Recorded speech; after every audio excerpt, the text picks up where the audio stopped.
అండి అలాగే విజయవాడ బ్రాంచ్ లో అనంతపూర్ నుంచి వచ్చి ఇక్కడ స్టే చేసి ఫైనల్ గా కోర్స్ కంప్లీట్ చేసుకుంది శ్రావణి. సో తన మాటల్లో కూడా ఈ జర్నీ ఎలా వచ్చింది, ఎలా జరిగింది, తనకి అనంతపూర్ నుంచి విజయవాడ వరకు రావాల్సిన రీజన్స్ ఏంటి అంటే, యాక్చువల్ గా తను విజయవాడకి కాదు హైదరాబాద్ లోనే రావాలి, కాకపోతే అక్కడ ఆ టైంలో బ్యాచ్ రన్ అవ్వట్లేదు కాబట్టి విజయవాడకు వచ్చి, సో అయితే విజయవాడలో స్టే చేసింది. అనంతపూర్ నుంచి వచ్చి ఫైనల్ గా పోర్ట్ఫోలియోస్ 30 days కంప్లీట్ చేసుకొని ఈ రోజు సర్టిఫికేషన్ డే. సో తన మాటల్లో ఈ జర్నీ ఎలా ఉంది ఏంటి అనేది ఒకసారి విందాం శ్రావణి మాటల్లో.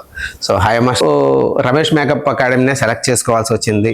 సో వచ్చిన తర్వాత మీరు ఫుల్ఫిల్ అయ్యారా, ఎలా ఉంది ఈ జర్నీ? అంటే ఇంతకు ముందే 6 months బ్యాక్ ఈ ఫీల్డ్ లోకి రావాలని అనుకున్నాను సార్. దానికోసం అని ఎక్కడ బాగుంటది అని సెర్చ్ చేసినాను అనంతపూర్ లో. ఒక 2 academies లో పే చేసి జాయిన్ అయ్యాను.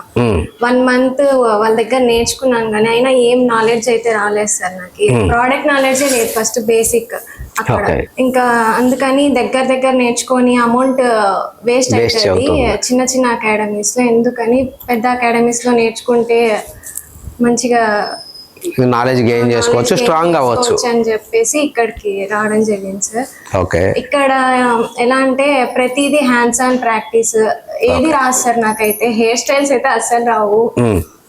ఇక్కడ ప్రతిదీ హ్యాండ్స్ ఆన్ ప్రాక్టీస్ ఇవ్వడము, సార్ వాళ్ళు ఏది రాకోకుండా పదే చెప్పడము, వచ్చే వరకు నేర్పించడము. ఓకే. నేను చేయగలను అని అనుకున్నాను సార్. బట్ పోర్ట్ఫోలియో అయిన తర్వాత నేనే నా చేసిండేది అని అనిపించింది సార్. నాకు కాన్ఫిడెన్స్ వచ్చింది పోర్ట్ఫోలియో తర్వాత ఈవెంట్స్ చేయగలను. నెక్స్ట్ January 19th కి బ్యూటీకి హైదరాబాద్ లో జాయిన్ అవ్వాలనుకున్నాను sir. So makeup artist plus beautician కూడా నేర్చుకోవాలి, ఎందుకంటే ఆపర్చునిటీస్ 365 days ఏదో ఒక అవకాశం అయితే ఉంటుందని ఆలోచించాను.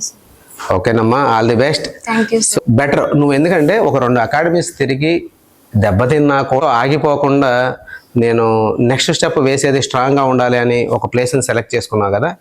So all the best. ఎందుకంటే చాలా మంది ఇలాగే ఆగిపోతూ ఉంటారు. ఇంటి దగ్గరే ఉంది, ఆపర్చునిటీ ఇచ్చారు, ఏదో ఆఫర్ ఇచ్చారు, సో దానికోసం ఆగిపోయి ఉండేవాళ్లే. కానీ ఇలా నాలెడ్జ్ గెయిన్ చేసుకుందాం, లైఫ్లో నెక్స్ట్ లెవెల్కి వెళ్ళాలి అంటే బేస్మెంట్స్ చాలా స్ట్రాంగ్గా ఉండాలి అని ఆలోచించే వాళ్ళు చాలా తక్కువ మంది ఉన్నారు. వాళ్ళలోంచి నువ్వు బయటకు వచ్చావు. Very good. So all the best అమ్మా.